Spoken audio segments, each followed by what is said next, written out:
having a decanter, or does it not change your life much? No, I really, I actually appreciate getting good scotch, not shit scotch. Does it taste better if you leave it in there for a while? Carol, get the headphones on, mate. I want to hear you in the cans. Oh my goodness.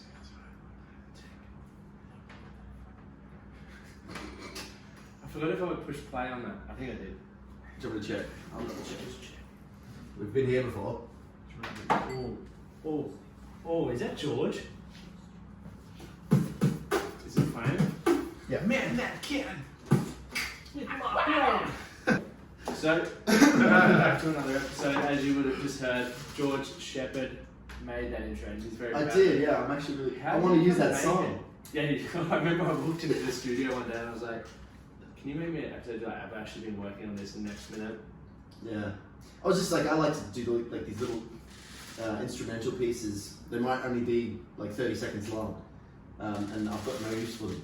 So that was perfect. Yeah, lucky. You just described a bridge. A bridge, yeah. Yeah, Lucky asked me if I had something floating around that he could use for his intro, and so I was like, "Mate, I got you. People think all of a sudden my voice has changed and I sound incredible. Well, I did the voice. And then they hear me cut back in saying, "Hi, I'm Lockie Stewart and I'm a performance coach and the founder," and I go, "Wait, he still Doesn't sucks." sound like that. You had that ready. I had that you music, yeah. But let me quickly introduce you guys before. I know you don't need any introductions, gentlemen, but for those who are listening and don't have a face to name, Oh yeah, good point. you've both been on the podcast before. I was supposed to remember what episode numbers. I was 250. Yeah, you actually were the 250 milestone. I remember this. I should say this for episode 300. Quarter foul. We're not far away. And Chris, I don't remember, but it was great. you were just after. And it was real. It was very honest. Who were you before or after? I can't remember if I'm being honest. I think you were. Anyway, that's I really enjoyed it. I don't do generally podcast interviews. I don't enjoy them normally. I had so much fun last time, and it was good to have a conversation that mattered. Yeah, and the reason why I wanted to get both of you guys on at once is there was 3 guys at one bar. There was actually 4 of us, 5 of us in the pub. It's a great video. Yeah, 3 in the pub one day, and hence why we're now drinking some scotch during this episode. This is probably the second episode I've ever consumed alcohol while recording. Was the first with me? Yeah. First to know. Makes a bit of It sense. was actually inspired by Joe Rogan because I was just listening to that episode with Matt Fraser. Oh yeah, we just need like cigars and joints now. And to talk about microdosing and elk meat at some point. We can do all of the above. Hey, I gotta tell you guys, you reminded me of it just now. When we went out and sat at a bar, and in your brain was like, "Hey, we gotta put this in a podcast." Do you guys remember why that night was special? Apart from that, it was our first time hanging out, Yeah. you and I, and we really connected that night. That was the first night that bars were back open post-COVID. No way. Yeah, we went to a pub that we would not normally go to, because we had just to get a beer from a tap in a dirty pub. Wow. There you go. Yeah, that was beautiful. Yeah. This is history in the making. History in the making.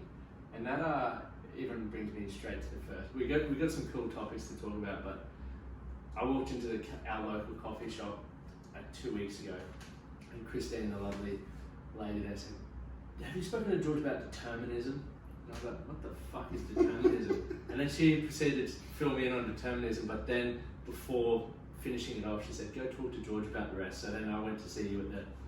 Actually, I think this was the day before your album launch.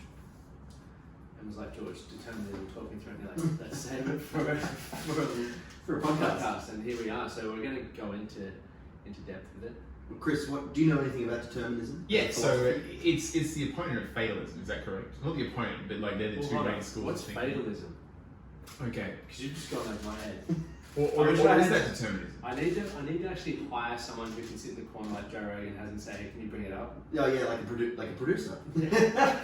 I will attempt to answer this, George. Yeah. Can you get What's this on your fatalism? phone? My phone's recording. I'll be the producer. No, well, I'm going to go for determinism because fatalism, I might have just made that up or made a horrible error. And I'm not It going to. sounded legit. Well, determinism is that you've got a destiny. And to stop me if I'm wrong here, I'm not using my phone, it's outside. So it would be where it doesn't matter what path you choose, where you end up is already written, and you're going to wind up there. In a way, I don't know if it's already written, but it's just it's sort of determined that you're going to make a certain decision based on your past experiences. So yeah, in a way, it's predetermined what decisions you're going to make in life, and in a sense, the entirety of human history has been this like algorithm. Yeah, like a proper like nothing different was ever going to happen. Like, you know, Hitler was always going to be Hitler because of the upbringing he had, or because he didn't get accepted into art school, or there's always a reason, because there's a reason for everything that happens. And so, you know, you go into the pub one night and going, all right, I want either a beer or a scotch. You know, you think you have this free will, But it's really... but because of how you might be feeling that day, because of what's happened earlier in the afternoon or whatever, because of like your previous experiences with either one of those liquids, you'd certainly gravitate towards one or the other. And so you're thinking you're making a decision for yourself, when in fact you are always going to make the decision that you make. You go. My line is being born. There's a lot happening already. Yeah. Get comfy. If you're listening to this, get comfy. Put your phone on silent. We're going to take you for a little ride here. I don't like. There's no romance in that. Sure. Well, I love the romance of life, of everything, and I'm a professional magician, and so for me there is magic in everything being random. Mm-hmm. And then when good things happen, that was a lotto win almost. So like the best example being like a romantic example. You've got a partner. I do. You've been together a long time. Kathleen, You guys yes. met at a gym or a party. At a gymmer party. A gym or a party. And I said this one word. What's a gymmer party? Gymmer out in Toowoomba? Was it one of those two things, or have I just... No, Kathleen actually came to a gig of mine, one of our first ever concerts. Her older sister was a friend of mine before Kathleen was on the scene. That I didn't know that. That's so cool. Mm. I love that she wasn't always going to go to that, but something happened that day, or at some point her sister was like, "Hey, I'm going to this concert. Do you want to come?" Yeah. And she goes, "Yeah." Like, and it was just how she was feeling in that moment. But because she was feeling good in that moment, you guys met, and because you were feeling good that night, you had the energy to put a bit of pizzazz into it, and it worked. And now you have a life full of love together. Yeah. That's so much more romantic than we were always going to meet. We were always, at least to me. Well, sure, yeah, it's more romantic, but I mean, it's Life's not the Notebook. yeah. I mean, It is for them. Bloody hell, have you seen it? Like, I guess you could argue that she was feeling good because of a certain thing that had happened. You know what I mean? Like, and her sister was going to come to this show anyway, and she was new into town, so she wanted to hang out with her sister and come and meet some new friends. That was always a given. So she was going to come no matter what. And that's like, And then that's the even idea. to throw a third... I was going to say, I'm not even like arguing for determinism. Like, it's just a philosophy that I find interesting. Yeah, and you can't. I don't think there's any way to win. You got the romantic side, you got fate, and then you got intention. Yeah. Which I'll throw in the mix. Which I don't even know if we're going to go with it, but the intention being, I invited you guys over here for a podcast because of this, I wanted to have this conversation. But then you could go, well, it's already predetermined based on going to the pub with you guys, doing this, that. You could say it was romantic. We hit it off at the pub over a beer. It was a beautiful occasion, and then we just went for a walk one day around the river loop. Oh, that was a good walk. Yeah, that was a nice walk. So yeah, I think all these three ideas can work together. Yeah. I think there Well, is something, everyone's a winner. there is Hazel. something romantic 3 about, gold medals. yeah, that's right. Yeah. There's something You get romantic participation at work. about the idea that Kathleen and I were always going to be together. Like that was. Oh, god damn. Yeah. This is my favourite episode of your podcast. Already. Started. Okay, that's a really good point. I don't know. There's still that idea of like, because I find the idea of determinism quite comforting in the sense that like, I can't fuck up. Like I can't make a mistake. I can't make a wrong decision because every decision that I make, even if it seems wrong, was always bound to happen because of who I am and who my past experiences are. And yeah, I find that a sort of comforting idea that I'm not in control and that I'm sort of just on this roller coaster. And I obviously still have the intentions and I make decisions and I have like experiences and opportunities presented to me. And I feel like I'm making the decision that I want, which is still that free will illusion, if you want. But at the end of the day, you know, I don't have that much control. Which is confronting to some people. It is. That idea. Yeah. I feel like, I don't know if this argument's for or against me. I'm trying to figure it out in my head as it comes live. I'm thinking of those choose your own adventure books. Yep. Yeah. And I'm thinking I would have hated them if all the pages had the same ending. Well, yeah, but they don't. You just chose that particular ending. Because of... Oh, God damn, my nose is going to bleed. Yeah, I know. It's like the deeper you get into it, the more it starts to make a little bit of sense. And you know, a lot of people get scared of the fact that they don't have control. But I think even some people, I was talking to a mate today about it, like there's some people who are so completely unaware of even having conversations like this, and you said argument, having a yawn over there is really tuning out. No, I've had a day. Okay, I'm so checked. I'm so here. I promise you. Make sure that we're waking up controlled water. Grab yourself another whiskey, mate. I gotta drive at some point. I'm texting my ex halfway through this podcast. Hey, you awake? 4 in the afternoon. Yeah, I know. You awake? I'm not thinking about you. Just wanted to let you know. I'm over you.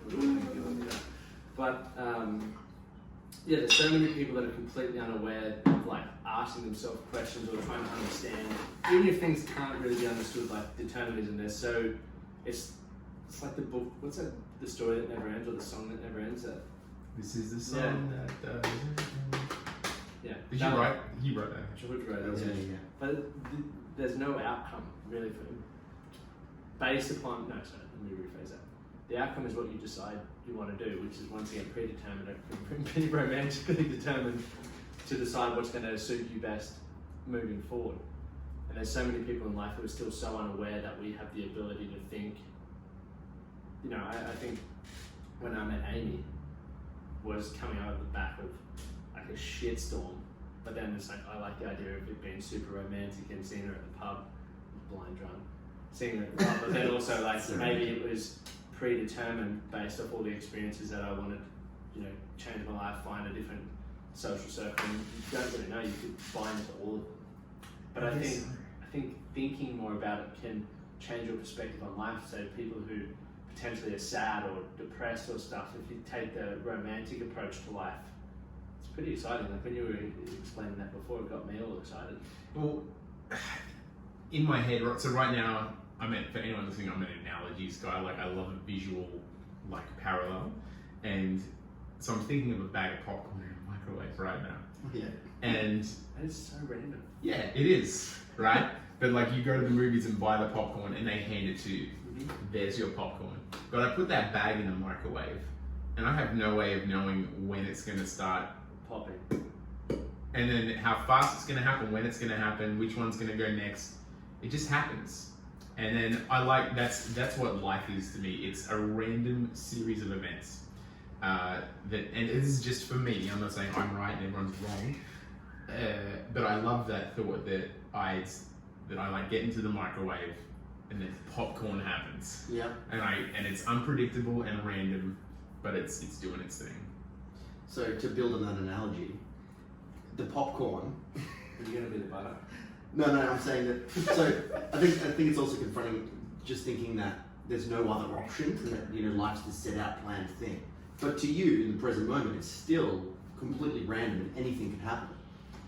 It's just it's this illusion of free will. So you've still got that idea of like free will, and I can throw my phone up in the air right now, and like nothing else previously had caused me to do that, except that it did, because now I'm trying to prove a point to you guys about how this works, and I was always going to do that.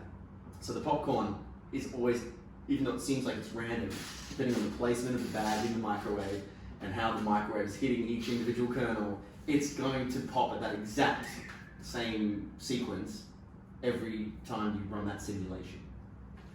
And so it may seem like this random occurrence, and life is insanely chaotic, and there's a million different cells moving around and humans just kind of colliding into each other, and it feels completely random, which is the romance and magic. But at the same time, you know, there's this idea that it's all happening because it's this chain reaction sort of setting itself off in this big way, like this massive explosion since the beginning of time. I think even for myself though, who loves thinking that I'm in control and like I'm deciding everything, I'm being very intentional with specific things for a specific outcome, it still allows me to achieve that as well, because every day I get up and tick things off and I go, sick. That happened because I decided to do that. Yeah. Even though it could have happened for various reasons, like the day that I decided I wanted to be intentional is the day that, you know, that was predetermined. Yeah. Fuck. It's blowing my mind. Well, I mean, you've started the Man That Can project. Don't forget the project. Everyone forgets the project. It's always The project. the Man That Can. The Man That Can. That's what I've been calling it. It's I'm the so Man sorry. That Can project. But don't forget project. Yeah, so It's like saying, Kentucky Fried. yeah, chicken, bro. so you obviously started the Man That Can project for a reason. Like you felt the need to do it, right? Yeah, it was always the what's next, what's next, what's next, but also the drive for various. You know, I think there's this, and this is probably suits all three of us because we're all self-employed as such. Is like we have an idea that there's something we're passionate about and we enjoy. There's the ability to earn an income. It's like what do they call it? A win-win, right? It is a win-win scenario. It's like where you can do what you love and you can get paid for doing it. Right? That's the most perfect fucking equation of how you live your life. Because even on the days where shows get cancelled, COVID happens, you lose clients, whatever happens, it's like you're still doing what you love. Yeah, exactly. Yeah. And the fact that people pay you to do that is phenomenal, but they pay you because they're getting value from it. So, you know, for me, it was that perfect storm. It was like eventually, you know, I was coaching. This is what. So when did I start doing? 2014, I started documenting. It's still going, don't worry. Okay, cool. It wasn't moving. I'm so sorry. It's still going. I hope that didn't affect your Yeah, flow. no, I'm not close to it. But yeah, 2014, mine started with just sharing everything that I was learning. I was this excited guy doing network marketing, reading books, attending seminars, just everything was new and exciting. And then it was like, okay, what next? I learned a heap about business, about sales, about marketing, but I wasn't doing very well and I didn't enjoy it. So I was like, what's next? What's next? What's next? And then, you know, people were like, how did you do what you did? How did you do this, that, what? You know, same with music. It's like, we want to hear you play more. We want to see the naked magicians more. It's like, cool, man. I'm going to do more of this stuff. And then you eventually go, okay, well, you know, you think about how much your show's evolved and likewise what you're doing now. Yeah. It continues to evolve because I'm not saying we get complacent, but what you know, what was once the highest thing you'd ever done becomes like the benchmark and the baseline where it's just like, that's normal for you now. And then you go, well, how can I be more efficient, or how can I draw bigger crowds, or how can I get more creative, or I don't know, whatever goes through your guys' minds, but it's like, how can I be more efficient and get, you know, more of an enjoyment. Still, for me, it's like I'm, you know, sort of a healer, which was recommended by George. George was supposed to see it, but still haven't been. And she's just like, you're the fucking most regimented human being I've ever met. Go get drunk. I was like, Call up your mate Georgie boy. yeah. Do you know George? Yeah. I was like, I don't know. He's not a speed dial. See, I'm Chris sitting on that one. to a specialist. Yeah. I need to see this healer. At the pub. Was she like, by the way, I own a liquor store? Yeah. Here's your 50% off. Chris, give all of your alcohol to Lockie. Yeah, that's fine. Yeah, just come around, man. I got plenty. But it's like we've all, and maybe we can talk about this, I don't know, but you guys might have had moments in your life where you question why you're in music or why you're a magician. So I've been questioning for the last sort of 12 months, why the fuck am I doing what I do? Like the business, because it gives me, you know, I love it, pays me well, I have all this stuff, but I've said to myself, you know, when I was Uber driving, I was earning $800 a week, and I still remember saying, if I had $1,000 in my bank account, fucking made it. I'm going to be surfing. I'm going to be living my dream. Were you? This Man, might have been that long ago. So dead broke. Yeah, fuck yeah. This was like 2017. It's not that long ago. No, that's 4 years ago. I should, for anyone listening, there's a lot, like Lockie and I call you a friend, but we've only known each other a short amount of time, so there's a lot about your life I don't know. Yeah, so I still remember checking my bank account. I'd be like, because we always eat out, it's like, fuck, that was challenging. Like to even pay for food, it's like, I got $200, I have $100. It's like, fuck. Anyway, I was like, when I get to $1,000, I'll just be happy. Like, but then you get to $1,000 and now it continues to grow, but nothing's changed within myself because all I've focused on is better tools, better systems, better processes, and more money. So while I've got all those things that I thought would make me happy, and don't get me wrong, they do, but there's still something missing. And that's I was saying to you when we were at the Gabba the other night, like everything that I've been reading, listening to has been telling me to slow down and like learn to just chill a bit more again. And like I know that, and then straight away the healer's like, tell me this. So you've gone from this angry, violent dude to hating that so much that you're so fearful of being them to being the complete opposite. Now it's like you're a regimented, boring dude. It's like the elastic's gone the other way, and then you need to sort of come and bring it back so it gets that little bit of balance. Yeah. Like, we can talk honestly here, right? Of course, this is what it is. If you're happy with your life, and if Amy's happy with her partner, if you're, being a good, boyfriend and fiance, and then what the fuck does it matter what she thinks? I'm not saying that she's wrong, but I want to know. I don't think I'm happy. I think it's an illusion. I think I, so before the Man at Camp project, before I ever met you guys, it was like I was playing footy in France, that was a dream, fucked that up. Then I got in a fight, all these things happen, and I feel like I've fucked so many things up in my life, as we all probably do. But one thing that's always been a driver for me is I've always felt like, and you guys would 100% know that, like, you got this feeling where you think you have more to give than what you're giving. No, you don't have that? No, I do. I'm about to cry. Yeah. That's why. You have that feeling, right? And for me, I got that opportunity with network marketing. People don't understand, and people bag it out. But if I didn't have that, I don't.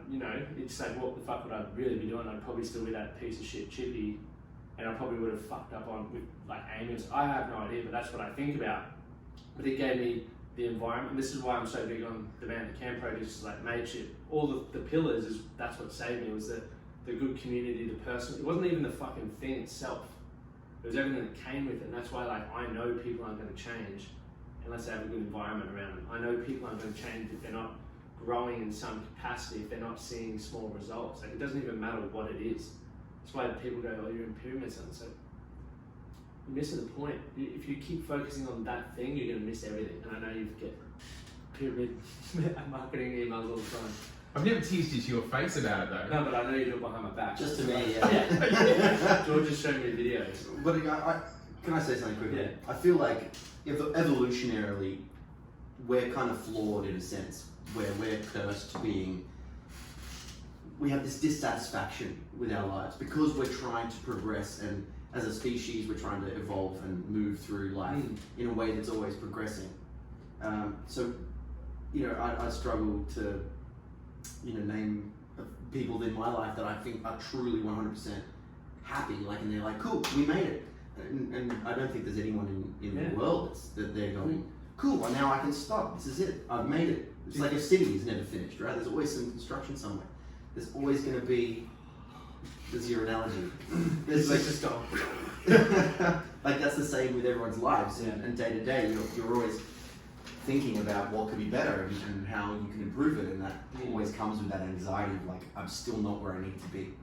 Yeah, and it's perspective, because like growth, like the satisfaction coming with like understanding something a little bit more, or achieving a different result, or playing to a bigger crowd, or even just writing music, or learning a new, dick joke? Yeah, I was going to say, I was going to say dick words, but I was like, is that insulting or what? But anyway, I actually learned that.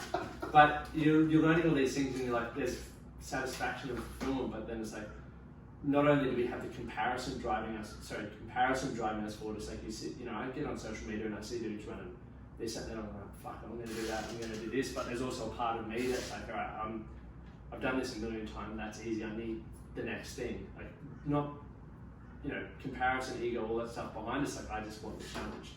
And what's that going to look like?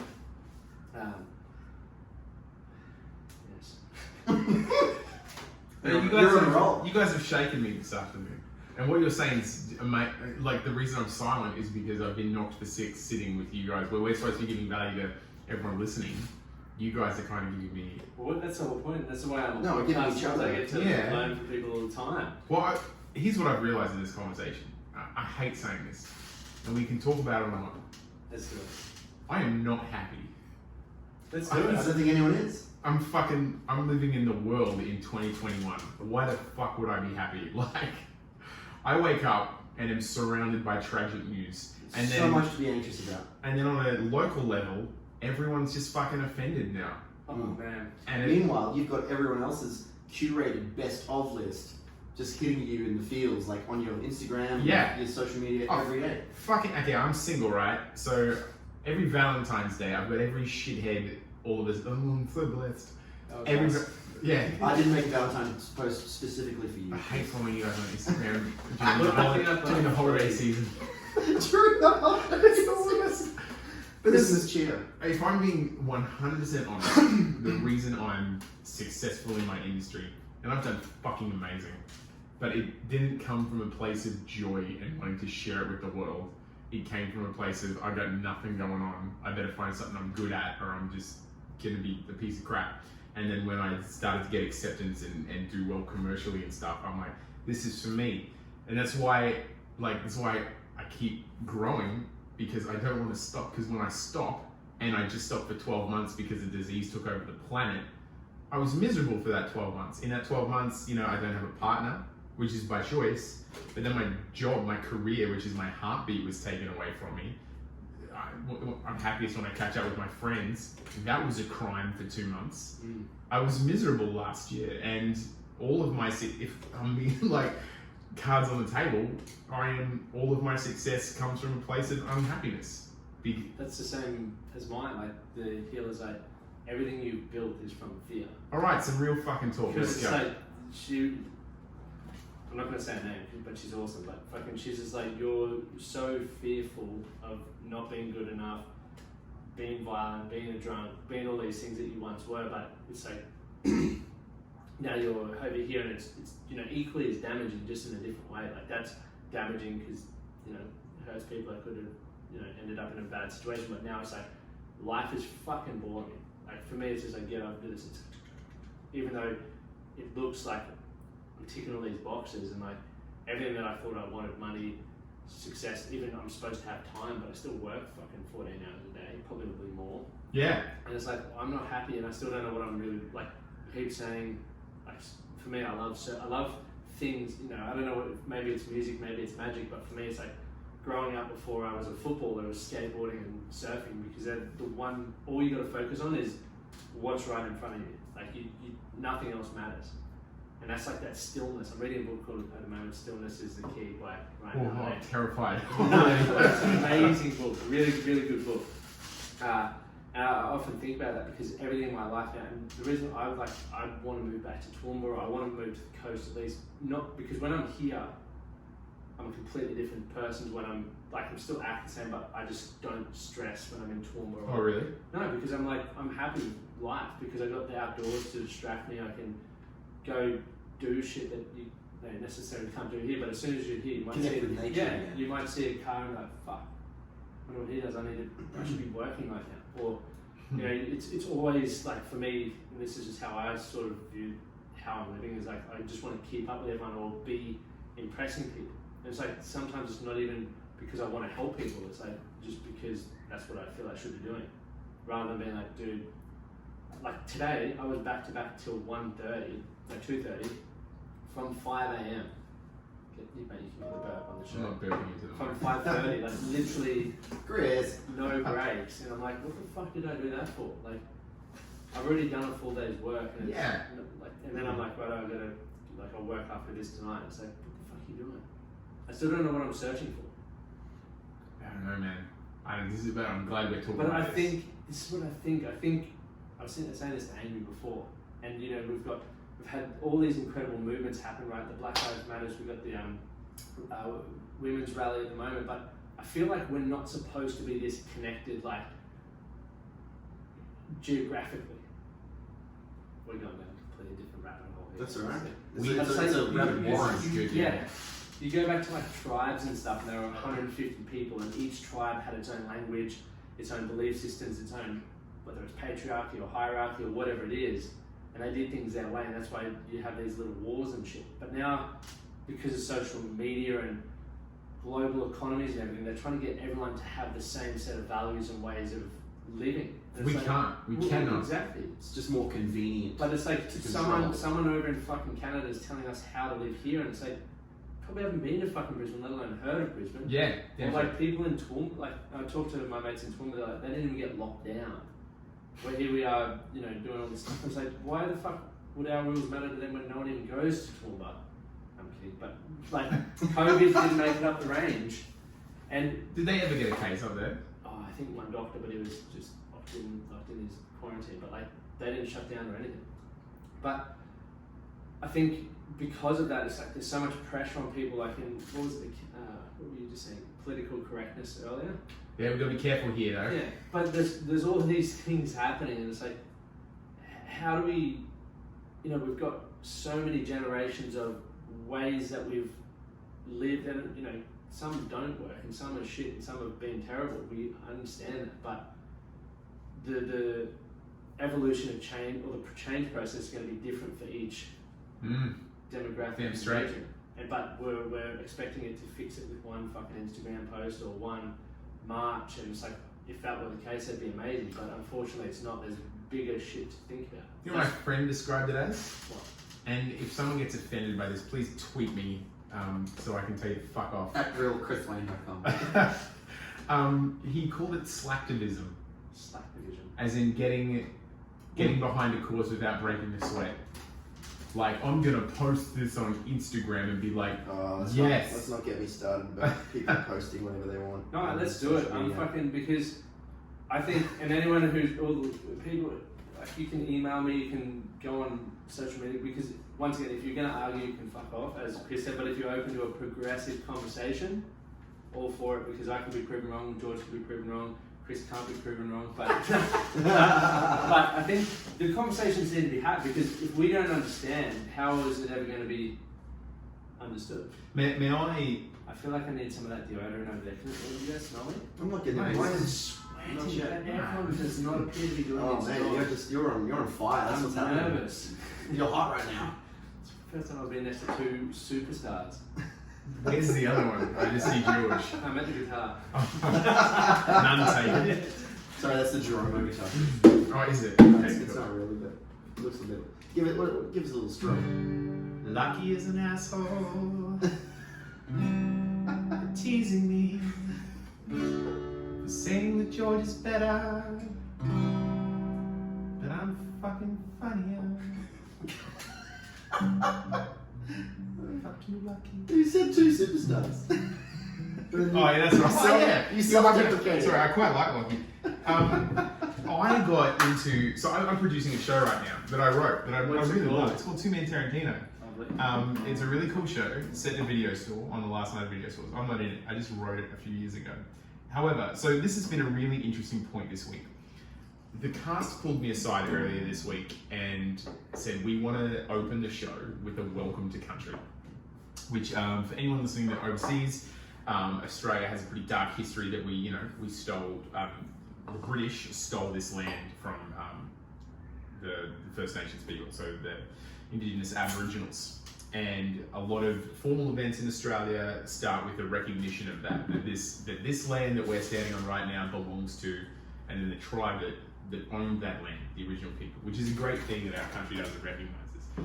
And the cast asked about putting it at the start of the show, and I took issue with it, if I'm being really honest, because the energy of the show is X, and then the acknowledgement of country is a very different, somber feeling.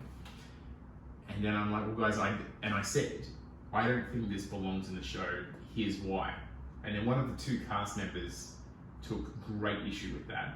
However, he said that, he's like, dude, I have a big problem with that, but here's why. And he's like, he's a white Australian, he's not an Indigenous person, he's like, and he said, we had like a half an hour discussion where he told me how he felt, and I told him how I felt, and I told him why I didn't understand it, and then he helped me better understand that.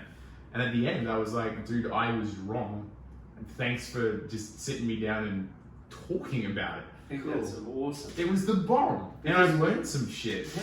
and I had to swallow some Chris pride, but I learned some stuff that day, and Do you think that even goes on to social media now? Like, there's, how many 7 billion plus people? with a microphone each. Yeah, and everyone has a microphone. Some should not use it, but there's probably a lot of incredible people who have brilliant perspectives on things, but are too afraid to voice it because there are absolute shit people that will just tear them. It's a flood. Yeah. It's like you said, everyone's got a keyboard Yeah. now, and so something that Chris Wayne posts on Facebook for me on my feed is just like this line of text might be a lot more profound than the next guy who's some random bloke that's got no business commenting and having a say on this issue that he's got no idea about.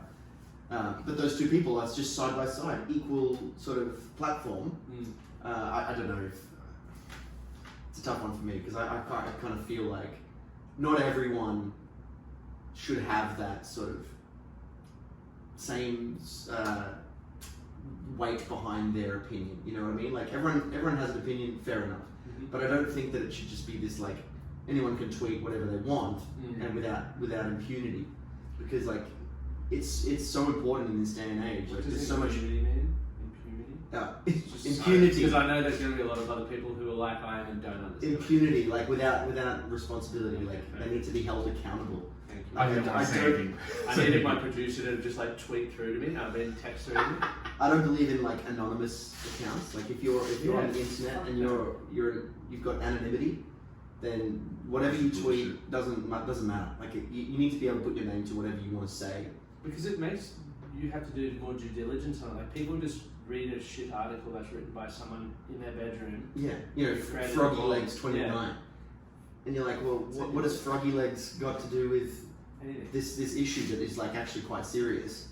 It needs to be some sort of moderation, some sort of like law involved with this, because like I do believe in freedom of speech. People should be able to say whatever they want, but they need to be able to be held accountable to what they say. For sure.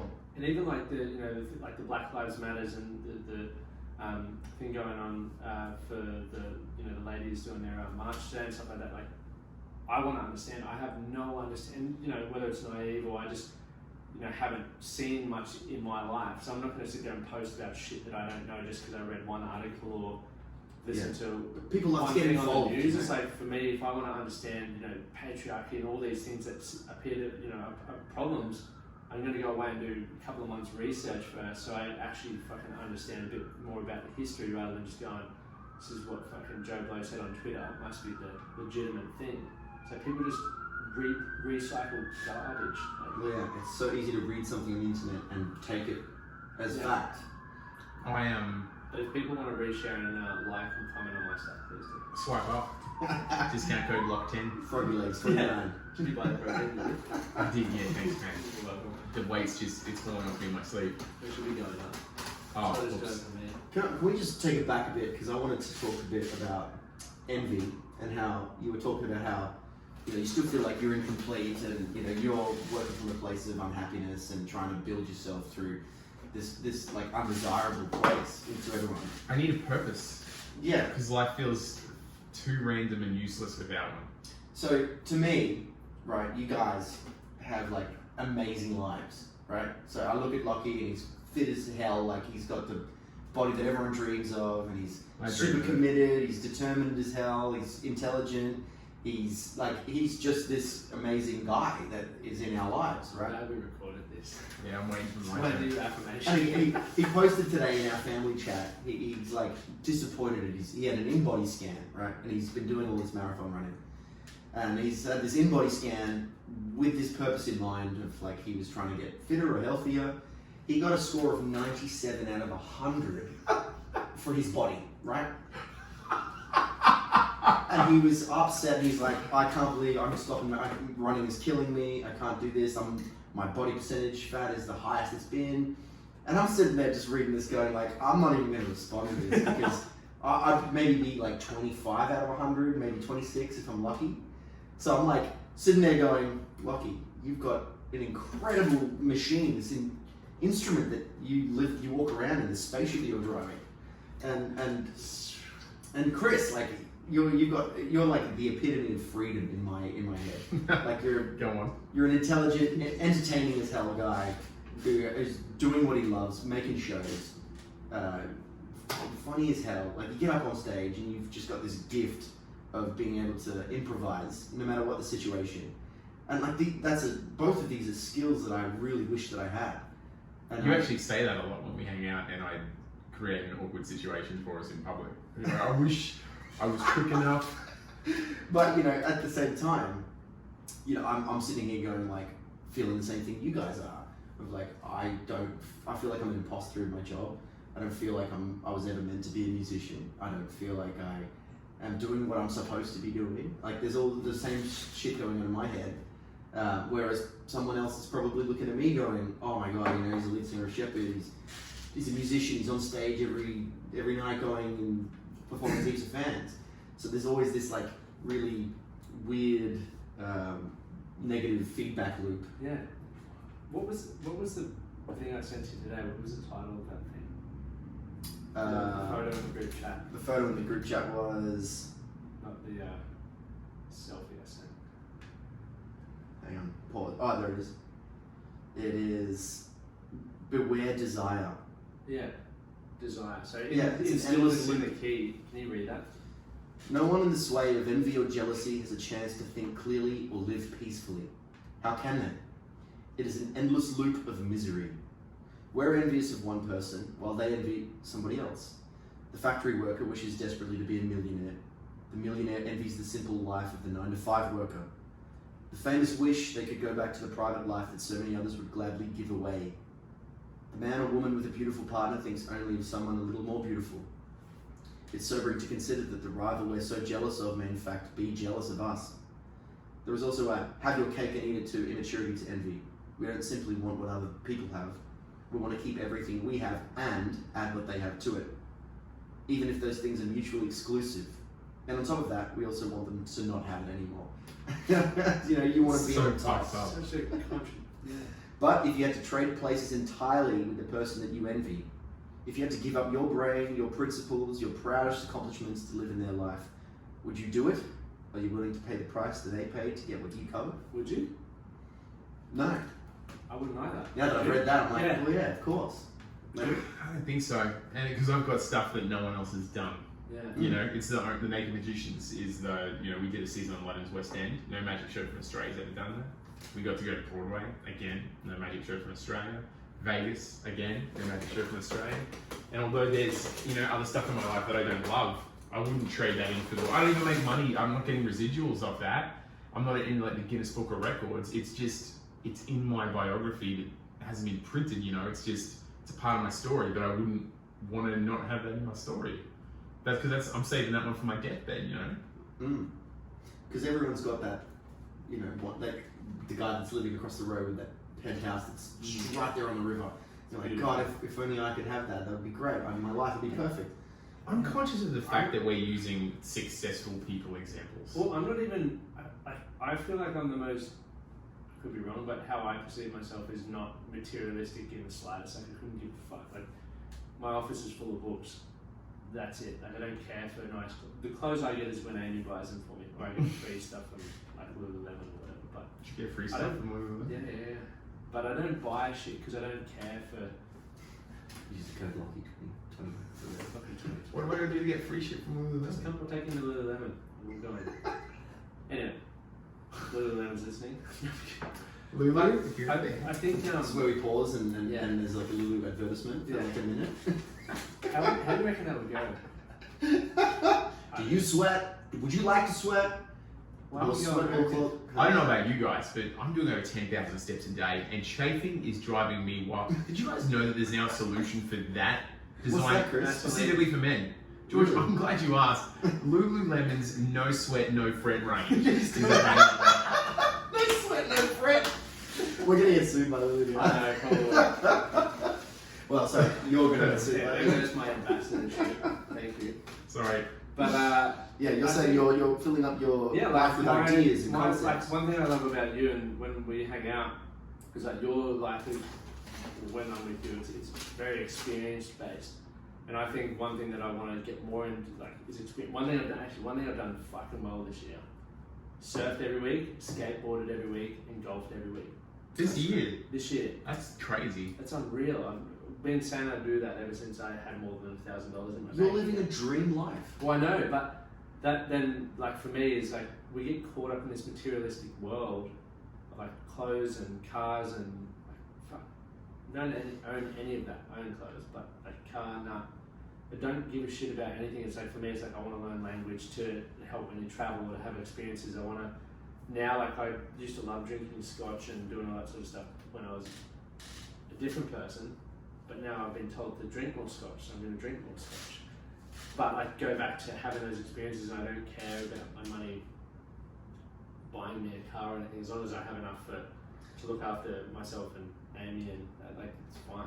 I'm convinced that our brains evolved at a quicker rate than our bodies. I don't feel like the brain has evolved from primal patterns though as well. Well, no, it's like what I mean is that we're so used to these experiences of, like in our heads, we've got these ideas of what our lives are supposed to be like, right? And in a 5-minute sitting, we might be fantasizing about, you know, a yacht, like out in the middle of the Caribbean, or you know, all these goals and dreams that we have. Yeah.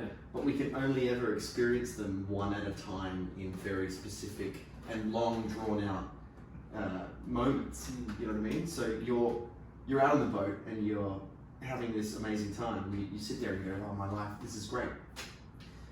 But that only lasts for this certain period of time, then you're back to regular life. And it's like your brain is still going on this, I need to be here, I need to be there, I need to be achieving this, I need to... A movie trailer is what you're describing. Exactly right. Yeah. So you've got this movie trailer of your life in your head, but when it takes time to sit down and like make that movie, that's boring. And so no matter how many of those moments you hit in that movie, even though you've hit them all, it's not as exciting as the trailer. Yeah. This is a really weird, and it's not deep, but it's just something I love that goes off what you said. It is kind of, well, I don't know if it's superficial, but it's real. I love horror films, and the Halloween remake. What's your favourite? In 28. Oh no, that's not my favorite. My favorite. Is it Rocky Horror? Yeah, Rocky Horror isn't a horror. It's a Rocky Horror. What? I haven't. It's a musical. I've never seen it. So It's like a musical, isn't it? Yeah, it is. That's why I never watched it. I think my favorite horror would probably be The Conjuring or Nightmare on Elm Street, just for its legacy. Yeah. Conjuring. Conjuring is pretty wild. It's terrifying. James Wan, I think, is one of the best horror directors living Did today. you say he's one of the best? He is one of the best. He's the one. Sounds good. In the Halloween remake, it's a couple driving their car to their podcasters. Yeah. And then the woman, she's like, they pull into a gas station, and she's like, I'll be right back, I need to do a poo. And then the scene just continues. And I think about that a lot. I'm like, that's the most real couple in a car scene I've ever seen in a fucking movie. I need to do a poo. I need to do a poo. And she calls it a poo in an American film. And I'm like, she's like, oh baby, I need to go dookies, I need to go to the bathroom, I need to go to the restroom. It's like, can you pull over, I need to poo. And I'm like, that's real dialogue. Shout out to that writer. Yeah. And that's not a trailer. That's all. I just thought of that. I just wanted to waste 3 minutes of the listeners' lives. Perfect. But yeah, I mean, that's kind of what we're so used to instant gratification in life. Like we've got, you swipe and you get the next thing, or you know, on Reddit or Instagram, YouTube. Like there's always something new to keep you entertained and excited. And when it comes to our real lives, things don't happen that quickly. And so, what might be a successful, fulfilled life to that person experiencing it might be this really drawn out, boring process. And so you think that you've got something else to aspire towards, or you think you're not doing enough, or you think you're not who you're supposed to be, when in fact, you just need a bit of patience. Do you think that we've lost meaning? I think let's call it a white noise has been introduced into our lives. So we're a little bit more distracted. We've still got meaning, and we still appreciate the things that we appreciate. Like I can still, you know, be on a boat in the ocean and go, this is incredible. Like I've still got that meaning. But then there's all of this other stuff that gets injected into it, and it creates a white noise in your brain that may distract you from the true meaning of it all. What do you think? Do you think life has meaning? I think it does, but I think we've been definitely distracted by things that aren't really important. Like I think about how many appointments and meetings and everything that I do during the week. I'm like, for what purpose am I doing? Like it's ego driven to make people think that things are going well. when realistically it doesn't add too much to the top line of my business, like in terms of monetary value. Yeah, I learn a lot here to learn and speak to incredible people, but could it have it? You know, talk to people walking down the street or talk to people at the skate park who add just as much value in a different way. And I think for me, and this is what the healer said, was like maybe the challenge that I've got in front of me, which is what I was saying to you literally the night before, is like George was the healer the night before. But it's like learning to slow down, learning to have what I have, but learning to slow down now is the goal. I still have the motivation to drive and do what I do, but also, you know, after midday I can hang out. Is there a practical steps that you've thought about taking to slow down? Yeah, this will be the first time it's been mentioned on the podcast, but I'm going to write a book. Oh, this is huge news as George leaves the room. I need to pee. Back. George just went to a bathroom break. Little tiny sabbatical. Well, it's not tiny, but you know, it's average size sabbatical. Alright, man. Let's hear the judge. So you were talking about a book, Locke, that you're about to write. You're writing a book. I'm writing a book. The man that can write a book. Tell me about it. Well, I don't know if I can actually write a book, but I'm going to put pen to paper. And What's so it about? I've got a client, right, he's a lawyer, but he also loves writing, and he hasn't written for years because he's so busy. And he was like, it'd be awesome if we wrote a book together, because, you know, it helped me get back to doing what I love, and also you get a book out. But then the more I've thought about it, and this has been like 18 months, because I worked with him, it would have been over 18 months ago, 2 years ago. And then I've always thought about it, I've been like, that'd be cool, but I'm always like, don't have time. And then I've been thinking for like 6 months, maybe the reason why I'm writing a book is not for the actual fact of writing a book, but is to can everything else and just sit down and fucking write. Cool. Because I write every morning now. I've been journaling for like 6 months. I've been journaling for years, but I've been journaling every day for 6 months. That's cool. Is it really? No, it's not really. But Just talking about your experiences of the day, or is it like a... yeah, like whatever you some feel? days I'll talk about what I want to achieve for the day. Sometimes I'll talk about how I've been feeling and why I'm trying to understand myself. It kind of clears your Yeah. consciousness, right? Yeah, like I'll ask. We got tasked with this in acting school. We had to write, they were called daily pages. And we had to write 3 pages where you just wake up first thing in the morning and then put pen to paper, not even knowing what you're writing. You could just, the goal is to not stop writing until you hit 3 Oh, the pages. unconscious writing thing, Yeah, right? so you can, you might, the first thing might be like, oh, blah, blah, blah. I don't know what I'm writing about, but now that I'm awake, I feel tired. Yeah. But you just don't stop. It's this constant stream of Yep. consciousness. Was it good for you? I found it really beneficial. Yeah, I found it was like just a really good way to clear, because you might have just woken up from a weird dream or something like that. It was just a way to get your consciousness clear Makes for the you day. present as well. Yeah, it makes you present, gets your brain working really quickly. In fact, I don't know why I stopped doing it, but now that I'm talking about it now, I feel like That's why. I want to start again. But what you were just talking about reminded me of it. Yeah, it's interesting. It's like, and it just helps. I think all men, like everyone, but particularly men who struggle to articulate what they feel. It's like, we'll start there, and if you write the wrong sentence, Yeah. fucking, what would you write about it next time? Like, the perfect way to learn to communicate better. Yeah. I'm a really bad communicator. Like, I'm really good at getting points across. I struggle with empathy. Yeah. So for me, and this is something I really struggle with, is the only thing I care about is letting you know how I feel honestly, and that comes from a good place in me. It comes from me not wanting to lie, and I don't. My brain literally cannot grasp the concept of saying the right thing to make someone happy. I like that. I'm an expert at that. I don't know, guys. I don't know if I suggest it. Well, it pisses people off. Well, it does, but like I was saying this, like if you wrote a song that sucked, would you prefer people to go, I don't like that, or I do like that? Firstly, I've written many songs that suck. Well, I haven't heard anything. But yeah, no, I'm actually really bad, and this is one of my flaws. I really care what other people think, Yeah. and I put so much emphasis on it. We talk about this a lot, don't we? Yeah. Like in our private. But how can we expect every single person to like? You It goes can't. back to what we were saying. It's like not everyone can like one specific thing or agree with one specific thing. Yeah, you can't. Yeah, you're always gonna. And this is something. Go, Chris. No, you guys know what I can't talk about right now. Yeah. The best example, Yes. next episode. It's So like your shop, I want you to remember this though. 350. Talking about not getting on with everyone and all that. Well, Sorry, continue. No, I mean, because like I've always been a people pleaser. I've always known how to say the right thing to get somebody to like me. Like Yeah.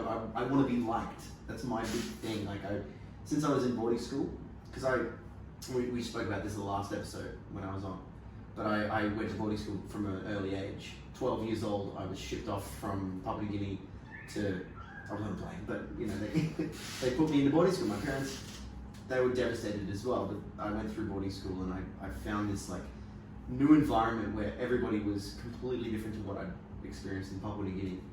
And I didn't fit in. I wasn't like a rugby guy from the country. Like I was a different kid.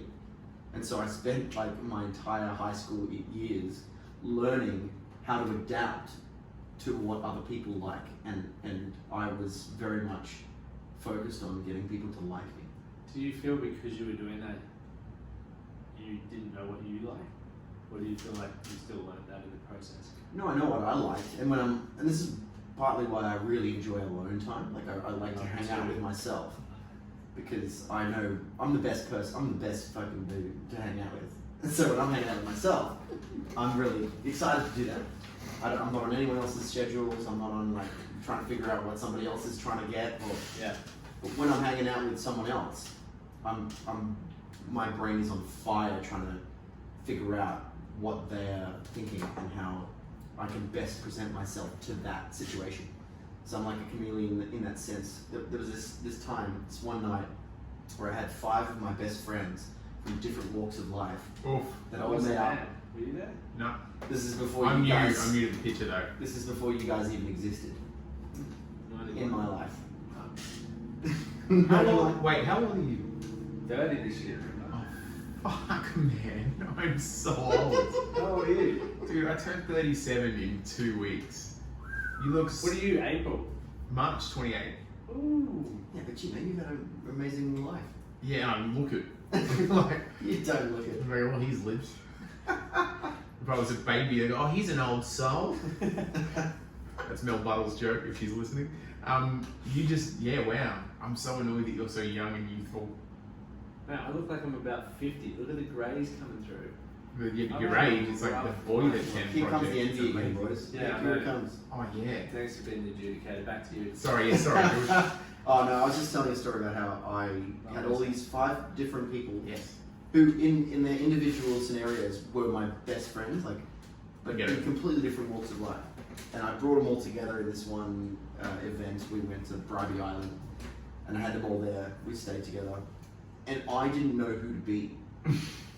I was like, I had this really weird like ego meltdown, shutdown thing where I didn't know how to talk to any of them because I'm a different person with each of the 5 people. So I'm like, how I might act with Scully, for example, is not how Liam would have reacted Yeah, to I me, get you know you. what I mean? And like, so I didn't know what I was supposed to do. And I just ended up spending the whole night on my own while they hung out. Because I was just so like paranoid and unsure of who I was. Because you want everyone to like you. So when was this? Yeah. This was like when I was 18. Do you think it would still be the same if that would have happened now? No, I've definitely learned a little bit more about who I am. But I always remember that moment. What advice would you give to yourself? Because we've got a lot of young listeners. I mean, it sounds cliche, but just be yourself. No, like, you know, you've really got to try and figure out what you like and who you are, because no one else can give it to you. It's all like a conversation with the person you're having inside your own head. You know, it's not like even if I impress one friend of mine, it's my own subconscious going like, well done, you did it, good job. There's another secret man in your head that you're like constantly in communication with, and that's the person that you really have to try and impress, because the friend, he doesn't give it to you. Like, the friend is not the situation. It's Do you this think guy. you do that by like staying authentic to what you value and how you want to show up? Like, is that how you feel you do that, or? Look, if I'm being honest, I don't think I've really figured it out yet. I think I'll I'm give you- still in that situation where, like, if I hang out with Chris, I'll not say things that I think he wants to hear, but I'll definitely give him like 200% of the energy that I have to try and make him have a good time with me. Do you know what I mean? Do you tire out when you hang out with me? Now I'm worried. No, I enjoy it. So you got to shift with Chris. I've got like a bulk muscle like this. For those who I'm not are trying to shift Chris. it's simple. To be fair, as I've never had more fun than when I'm hanging out with. We've had some of the best hangs. Well, yeah, that's right. Am I in the way here? But like, you know, if you talk to Nathan, Yeah. like I really pride myself on being somebody that is fun to hang out with. Like it's one of my main things that I have in my head. But is the definition of fun for each individual what you take, or is it what you perceive to be fun? I guess that's what I perceive. If I feel like I've been fun for that person, Yeah. then I give myself a pat on the back. Yeah, then we go. Kathleen, you wouldn't believe it. Kathleen goes, so "Where have you been?" You know, it's like, well, I've got this thing. I had a friend that I was hanging out with, and we had a good, amazing time, and I gave them all of this like wisdom and insight that I have, and I'm sharing my experiences, and I had a great time. But there's friends that I have that Kathleen's like, why would you even bother with that? Which I find interesting. Not you, you're safe. Yeah, did you see my face just change? What did she say about Not it? you, you're safe. I got this weird thing where I could not give a fuck about anyone's opinion on me. Yeah, I'm Except jealous. I absolutely care at the same time. But I'm like, what? I don't give a fuck, but seriously, if she said something, tell me now, please. So I can be sad tonight. Yeah, that's what I'm talking about. Yeah. Ah, that's fun. That's So great. what is it? What is it about?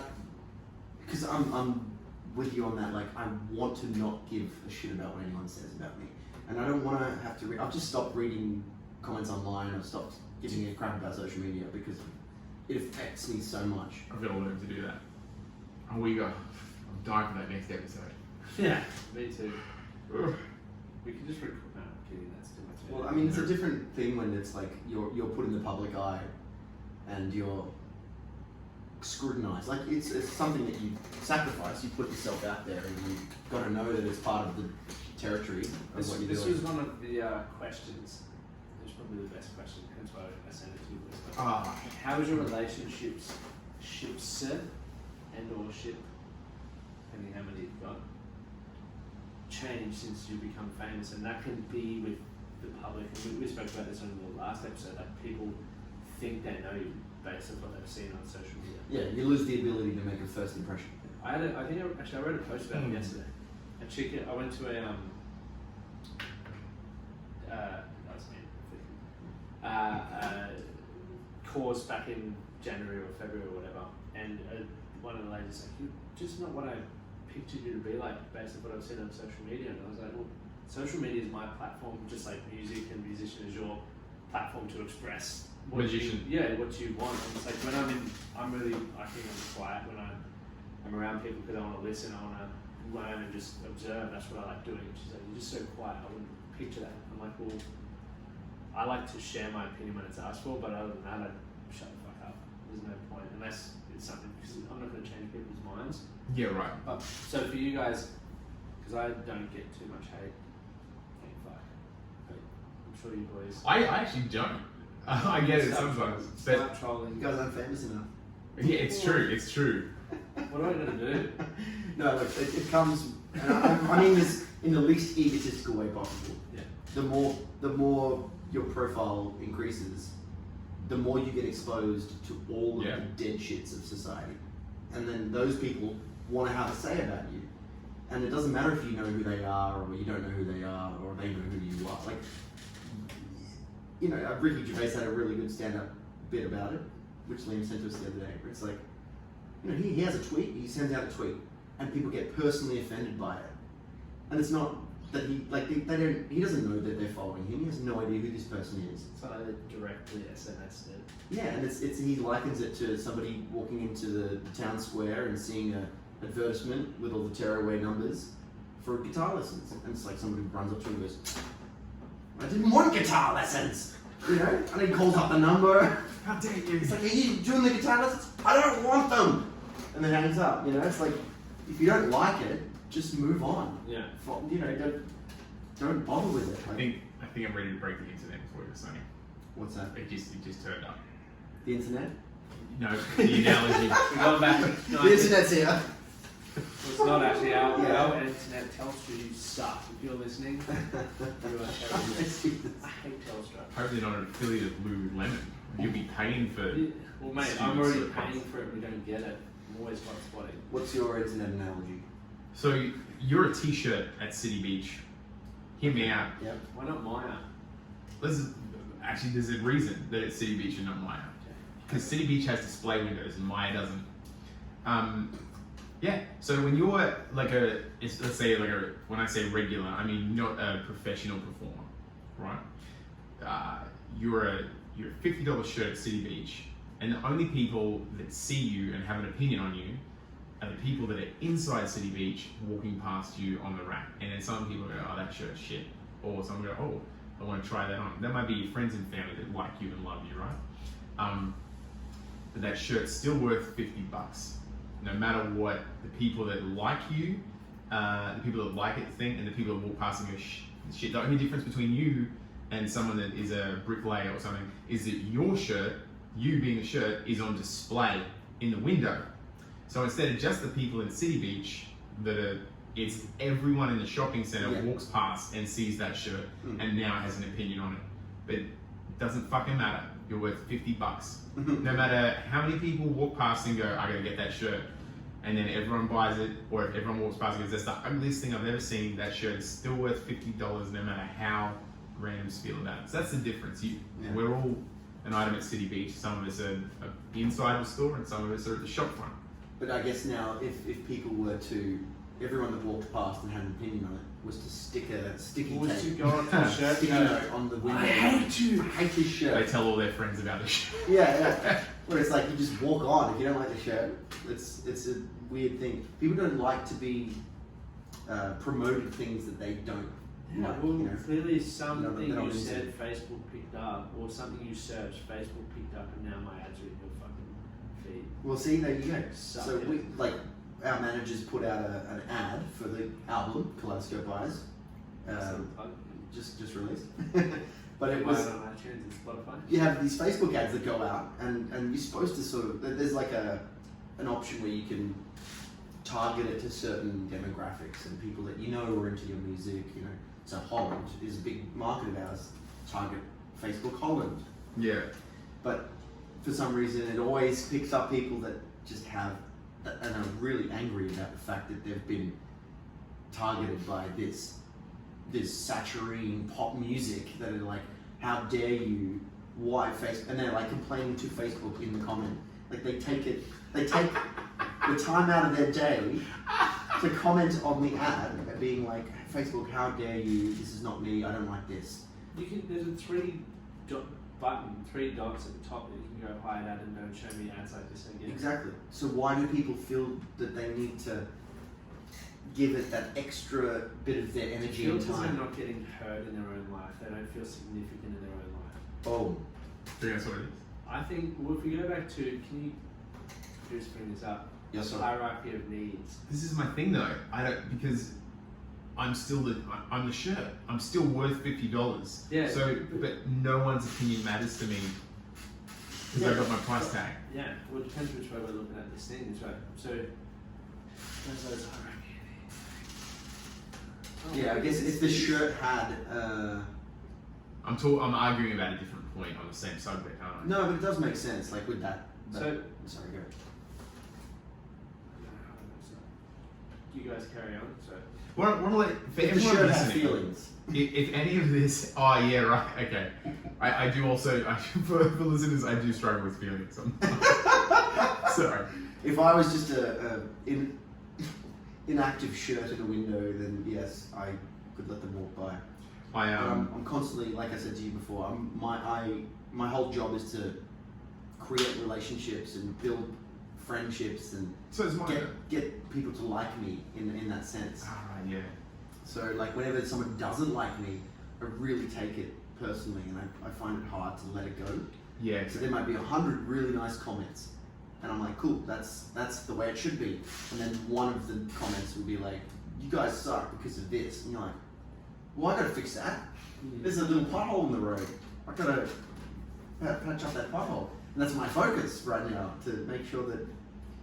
Yeah, wow. No more You don't look at potholes. the smooth road. Yeah, I don't look at the smooth road. Just come on, Lockie, hit us. You go to gym. The 6 human needs. This is not basic like food, water, all that shelter, all that sort of stuff. This is emotional needs. But certainty, uncertainty, and variety. Contradiction, but I'll explain it. Variety. Significance, connection and love, growth and contribution. Right? So certainty, where I went was with significance, feeling unique, important, special, or needed. Oh man, that's me. That's where I feel like, you know, I forgot I do ads as well, and people fucking troll that stuff. People get their opportunity to be heard. And then hopefully someone likes it and jumps on that bandwagon as well, and then all of a sudden you're a leader. Yeah. Like, And all of a sudden someone I've known is a racist, you know, or like then they get cancelled because somebody's had this need to be heard or be special. yeah. And not saying that like these concerns don't need to be addressed, but I feel like in this day and age, a lot of people can just say whatever they want about a person, and whether it's based in fact or not, the accusation is the damning situation. Like it doesn't matter what, you know, the judge, jury, and executioner on the internet nowadays. This is why I think, like, to get back to, you know, everything that's fucking blowing, like the world is a complete shit show at the moment with everything, in my opinion. You know, people are doing rallies. It's just a different type of shit show. Yeah, well, people are doing It's always been a rallies. shit show. Yeah, well, you know, doing rallies and what do you call it before? Like where they're just not. It's a lazy man. Oh, slacktivism. Slacktivism. Mm. And a lot of this is, in my opinion, happening because we aren't working back on how we gain this from within. We're all trying to get it externally, whether it's, you know, in a positive way, which some people do, or a negative way, which some people do. They're trying to get certainty. They're trying to get variety. They're trying to get that love and connection. You might get that in a rally, right? If you went to the march today, you might get that in. You know, there's various ways, and it's true to that individual. And this is what, you know, if we loop back around to the conversation we were having before, you're not going to get 7+ billion people on the same fucking page. Yeah, no. It's not possible, but everyone is creating, you know, the growth, the contribution, the connection, you know, even Slacktivism. Slacktivism. It's like that July 2019. that helps people feel significant because they're contributing to something bigger than themselves. They may not even fully understand. It's like when I was doing network marketing, I didn't fully understand it, but I was. You're part of a community. Yeah, I was involved in something bigger than myself. You're right. And, you know, while I look back and cringe at some of the stuff that I did and said and all that sort of stuff, it's like, well, at that point in my life, that's where I was. And I think everyone, you know, and this is how I sort of get my head around those people who, you know, having a crack at saying dumb shit. It's like, well, they're just doing something that they believe in at this point in their life, and maybe, you know, I love having a conversation with them because I know that by the time I get off the phone with them, they're going to have a completely different attitude to me, or to make the CAM project. But Yeah, what I've noticed is that every time you do confront them, they get really surprised by the fact that they've gotten through to you, and that their opinion now all of a sudden doesn't matter. It's like this guy once tweeted Sheppard being like, "This is the worst song I've ever heard," and I'm like, "Well, listen to something else." And he goes, "Oh, I'm so sorry. I didn't mean to. I didn't know I was talking to the guy. Like, you know what I mean? Like, people don't even realize that they're actually hitting the target with what they're saying. that's why they need to have like a license attached to it. Well, yeah, people need their name. People need to be held. Can you accountable. imagine? Oh, that would be amazing. It'd be a game changer. They need that for Instagram for sure. But you have to have Facebook, ID Instagram, verified. Twitter. Did I tell you in the last podcast about Gary Vee? No. I'm embarrassed to admit this, but it's a great story, and I'm not proud of this. It was like 2016, and he's popping up on all my Facebook feeds, and all those ads, and I was the annoyed guy. And I'm like, who's this guy that's selling a non-specific product, and is always angry, and there's always a fucking whiteboard in the background, no offense, Lockie. Fuck, I'm not sure what it's funny. Yeah, I know, right? And then one day, a fucking ad came up. And I tweeted him, and I'm like, dude, I don't know who you are, but your ads keep popping up, and something about you really annoys me. On my life, 2 minutes later, I get a video reply on Twitter from Gary V in the middle of a fucking board meeting in his office in New York. And, well, Christopher, I don't really know what I did to upset you, but I gotta tell you, you know, a lot of people don't like me. I'm actually a really nice guy. I'm gonna assume you don't know much about what I'm about, so it's cool. I'm not mad at you, and I'm thankful you reached out. But do me a favor, like before you say this again, can you look at what I do? Being a Scary V fan. Wow. A year later, I finished reading his book, and I like sent him a message, and I'm like, I was a dickhead. I was that idiot on the internet, and instead of you yelling back and being like, "Oh, nice one," like bitch face, he came back with love, and he's like, "Hey, figure me out, man. I'm a person." And I like got to know what he was about, and I'm a big Gary V fan now. Oh man, And, yeah, that's the best story I've ever heard. I'm embarrassed to admit that I was that guy. I've seen George Sheppard posting video replies to all the hate on the comments. He showed me the people in his on the thing on his video phone, and he's in New York City in his office in a room full of people. Which they felt important knowing that he's The one who's on Twitter. Yeah, the one hater on Twitter. Yeah. Oh, I'm gonna take this. But see, it's funny how even he didn't just ignore it. That was the last time I was mean to someone on the internet. I'm not proud that I was ever. But you learned from it. Yeah. Massively. And I learned how to People don't realize that they do get hurt. You know, it's like people. That guy that tweeted me didn't even think for a second that I would see it and that I would respond to it. And so he was just literally just like firing his anger into the ether. And it hit the target, and all of a sudden he was like really apologetic about it because that's not who he is, and he was angry that day, or he didn't mean to. It wouldn't do that to you. Make it permanent. He just thought he was like firing it up into the sky, and I think that's what a lot of people do, not realizing the effect that it's having on real people. One of my friends is dead. She killed herself from trolls. No way. Yeah, she committed suicide. She was a porn actress. And she was like a friend of mine. She was Just rephrase, it's not committed suicide anymore. It's not a crime. I don't think it's a crime. It's just died by suicide. Little correction. Is that a political correctness thing? No, that's she just committed real the act. Yeah, but it's a big thing that they're pushing. They died by suicide. It used to be called committed because it used to be a crime to die by suicide. Wow. I just fucking don't like that. It's so fucking stupid. It's just English. This is work. Yes. So. No, this is great. I've It's a learned a little lot. past here that we've had That's some really moments interesting. of. No, I think they're trying to change the narrative around it because you think committed suicide is like they've done something. Obviously, it's wrong, but it's like died by suicide is just the way they die now. But committed adultery isn't a crime. It's you committed an act of adultery. Maybe it's you. No, I don't know. I don't know. We'll come back to that. Can we get my PR guy into that? Gary. She But yeah, no, that's interesting. She refused to have sex with an openly gay. So it was an unprotected scene. This is in Los Angeles, and she chose not to have sex. He was like privately gay, but filmed straight scenes. Yep. And then on the shoot, she said, "I don't feel comfortable having unprotected sex with a gay man, simply because of potential." And even though you have to return blood work for any shoot, there's still a window of danger. Yeah. And he was offended by that, took it to the internet, and then the gay community. I spoke to her the day before she died when she was going through it, and it was just kill yourself, you slut. How dare you target our community like that? It was just non-stop hate. Just when she hung herself, she's dead now. That's crazy. Yeah, it's real. And I'm not. It's horrible, but I'm not surprised that that's the measure that she took when she was getting that much negativity. Like, as somebody who's actually perceived quite a bit of it, I know how it feels, and it's like I wouldn't consider myself to be super famous or anything like that, but just scratching the surface of it, knowing what people are like on the internet.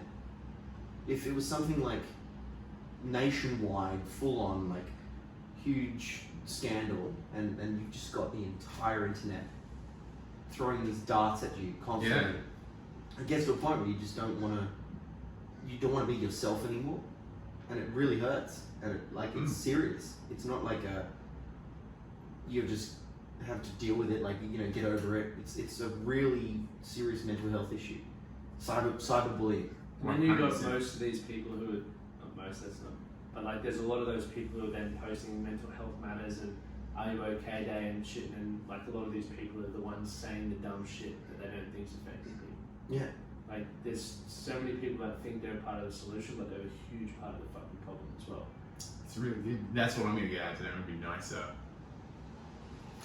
Be nice, everybody. Just have empathy. Be nicer, yeah. Empathy. Empathy. People exist that aren't you, and they all have fucking childhoods. They all have dreams. They all have parents. They all have lives that are very real to them.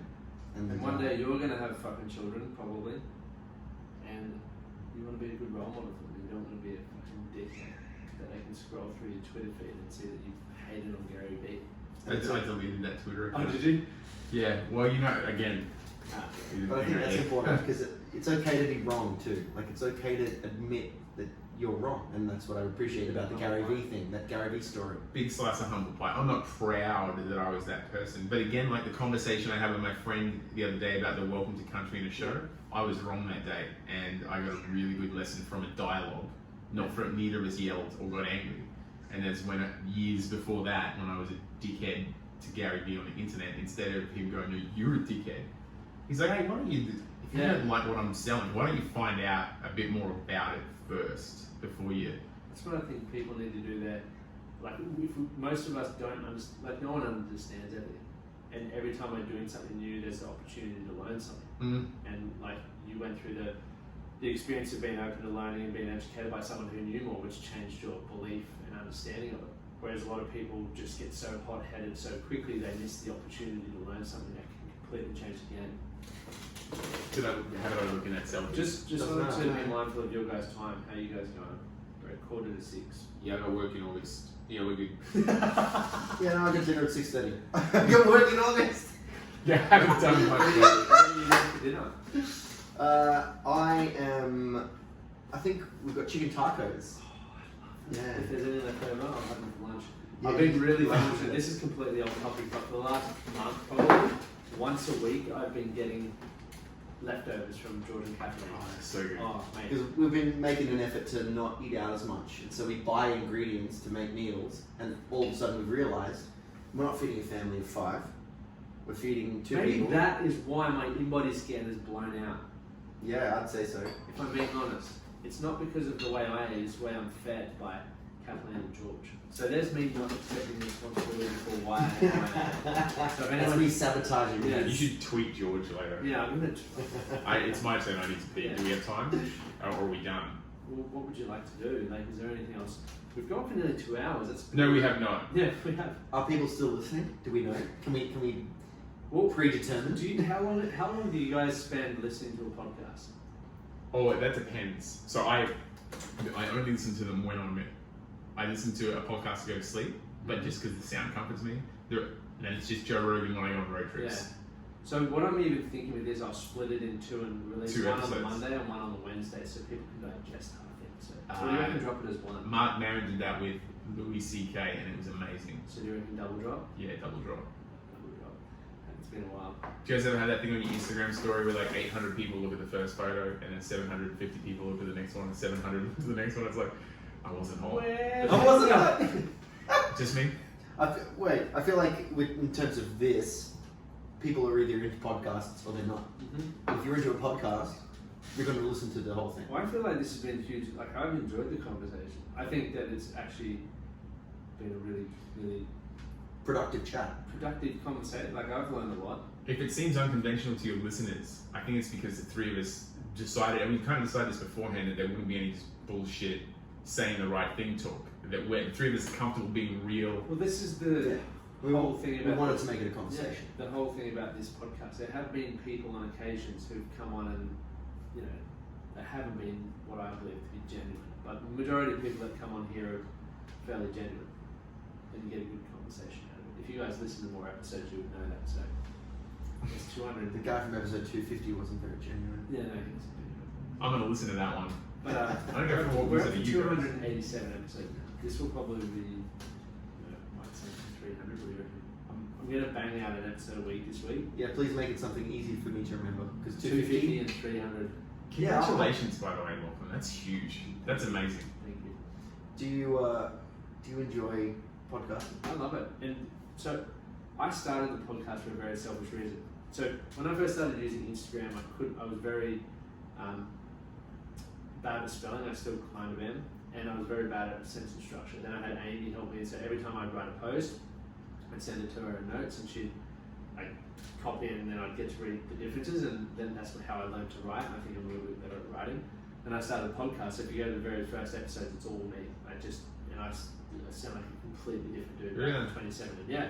But I did it to learn to speak better. I did Toastmasters and a few other public speaking things because I still swear a lot, but I mumbled a lot. I couldn't project my voice. I still do a lot of that, but I've gotten so much better. And then I started getting guests on, and the first guests that I had, I was very bad at asking questions. So then that taught me to ask better questions. Uber also did that as well. But it's developed this whole skill set. Now I get to speak to incredible people like you guys and heaps of other people who are got incredible stories, or they're experts in whatever they do. And it's I just sit here getting to listen and learn and ask questions I don't want to ask. That's so cool. This might be a crazy idea, and brace yourselves. I reckon we should do this once a week. I'm keen. What you just described is a podcast. Yeah. Yeah. Once the three of us, we should start. As in a separate podcast? A separate podcast. What should we call it? The man, the can with the magician. And the man. I, We'll figure out the name. We'll keep workshopping the name. I'm going to say I'm going to be up for it. I'm keen. I feel like we've got a really nice way of talking to each other, and we have these ideas that complement one another. Well, you guys know I have stuff coming up that I am dying to talk about Yes. on a podcast. Yeah. I got work before. You're coming to my job on We can talk about your show and just say, this will already have happened. This is cool. Sold out anyway. So we're not selling tickets. We're just talking about it. Well, it might be sold out because knowing what I know about George and myself, we lose fucking. I had to send a photo in the group in the family chat the other day because I lost my wallet again. And then when I went downstairs, it was sitting on the ground in the garage next to the car. Brilliant. I lose it all the time, and so does George. Yeah, I got this thing now called Tyler, which helps me to not lose my wallet. I got the mag thing. I got an iPhone 12, so I've got a magnet that sticks to my phone. Oh, really?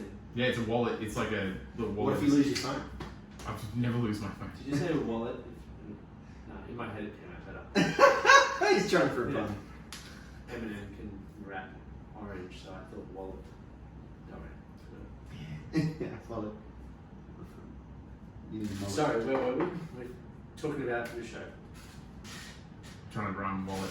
Okay, so I wrote a play in 2018. Mallet with wallet. Mallet. Two-man Do you know what a Tarantino. mallet is? Look, Oh, that's a I'm little good. funny. No. It's like- No, you Two-man Tarantino. That's cool. I'm gonna be over here. Whiteboard. No, this is a show that's been. It's happened before, and it was such a raging success. You know what happened?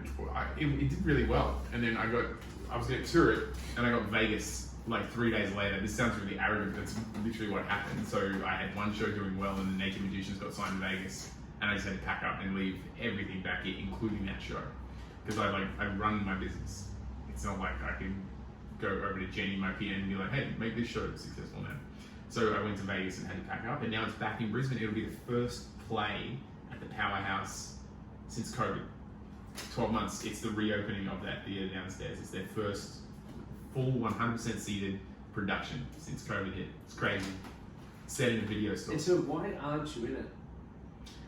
You know, I think my time on stage is limited, and something I'm big on with this show is I want to hire people that can do, like, the idea for the show is mine, and it's a great idea, but there's the actors in the show, there's two actors, they're better than I could ever be. They're professional, full-time actors.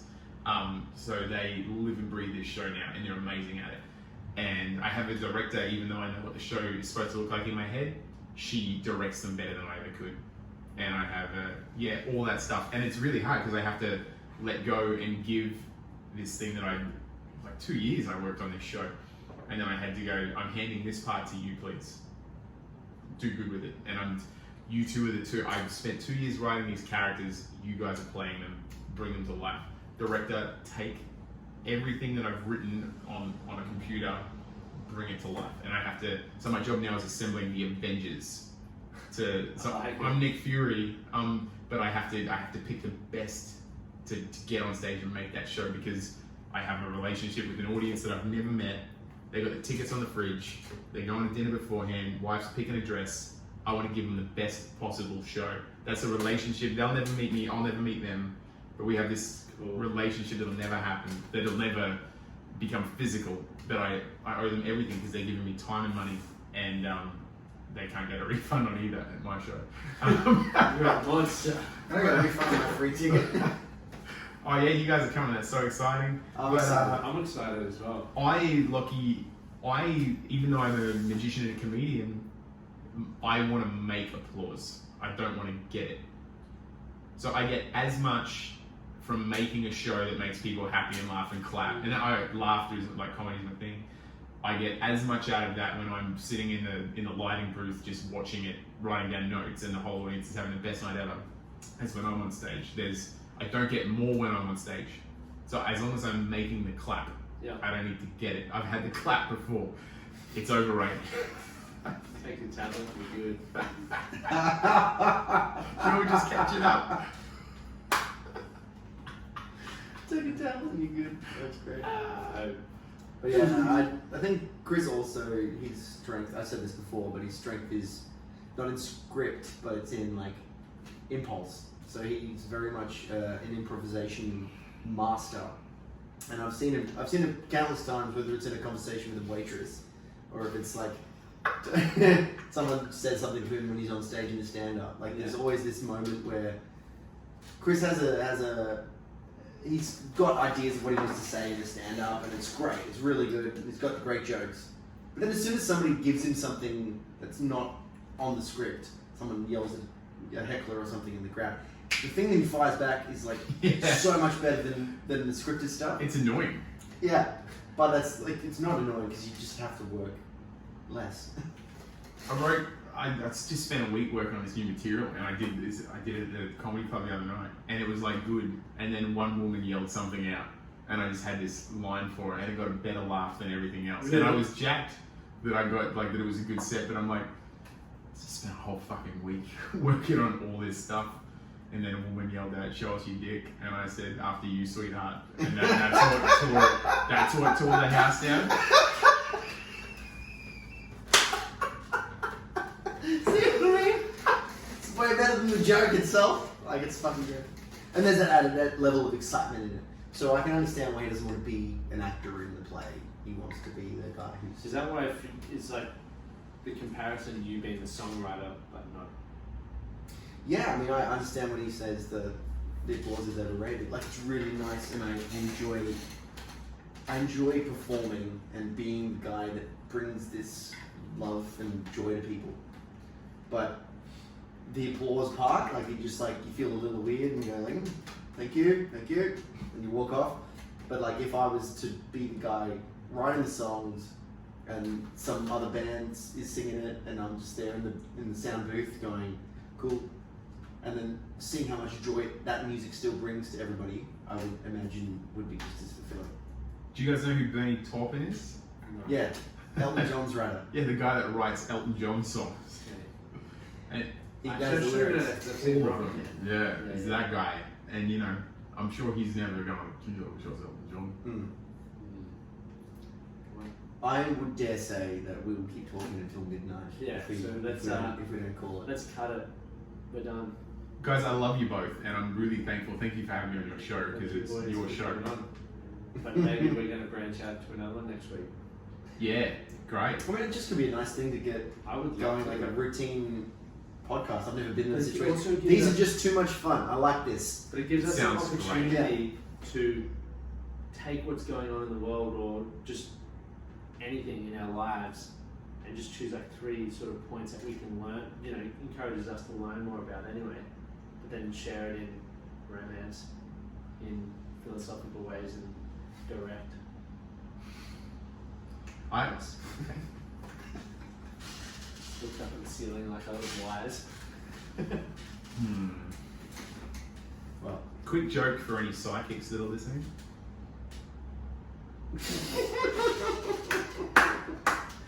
Can't believe that worked. That got me good. Well, gents, thank you guys for coming on. I really appreciate it. Thank you, sir. And we'll see you next week. we'll see you next week on a different podcast now.